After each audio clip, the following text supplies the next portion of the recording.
L'embargo imposé par la CEDEAO et l'UEMOA en janvier 2022 sur le Mali ont des répercussions négatives sur le port autonome de Dakar. En effet, le port autonome de Dakar commence à perdre des parts de marché sur le trafic malien, informent les autorités du port de Dakar. Afin de contourner les sanctions, les autorités maliennes ont opté pour le port de Nouakchott en Mauritanie. Au niveau de la direction du port autonome de Dakar, cette ouverture du corridor Bamako-Nouakchott inquiète terriblement. Les collaborateurs du directeur général Aboubacar Sédik Bey souhaitent que les autorités supérieures du Sénégal puissent prendre des mesures urgentes pour ouvrir le corridor Bamako-Dakar.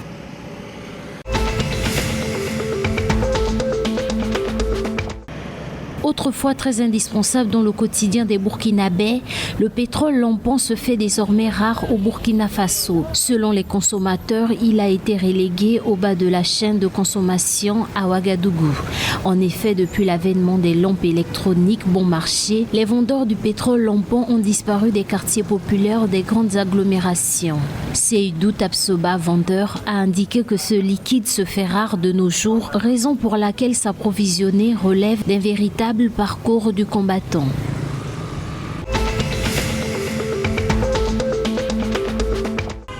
Pénurie d'essence depuis près d'un mois au Nigeria. Une situation due à l'importation d'une importante quantité d'essence relatée par 4 négociants selon la compagnie pétrolière nationale. Malgré les efforts pour retirer ce produit, la situation ne s'améliore pas. Les Nigérians sont obligés de patienter des heures dans des longues files d'attente pour s'approvisionner. Certaines stations-service indépendantes en profitent aussi pour faire gonfler leurs prix, déplorent les clients.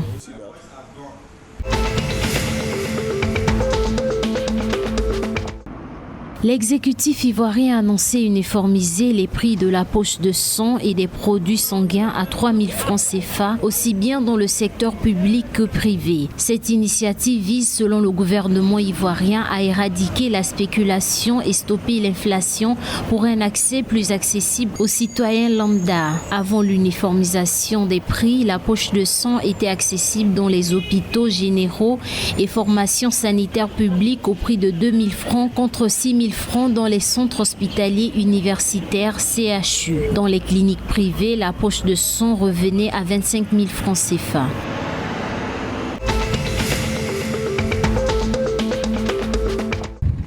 À travers la Société d'infrastructures routières et de l'aménagement du territoire, SIRAT, l'État béninois a lancé un appel d'offres relatif à la phase 2 du projet des routes des principales villes du Bénin. Ce volet dénommé B1 porte sur un linéaire total de 94 km pour un investissement estimé à 152,4 milliards de francs CFA. L'ensemble des sections routières à mettre à niveau, dont Cotonou, fait de 34,5 km. Parakou aura 14 km de route à rénover, alors que Abomey, Calavi et Porto Novo, la capitale, auront respectivement 23,4 et 21,5 km de route à rénover.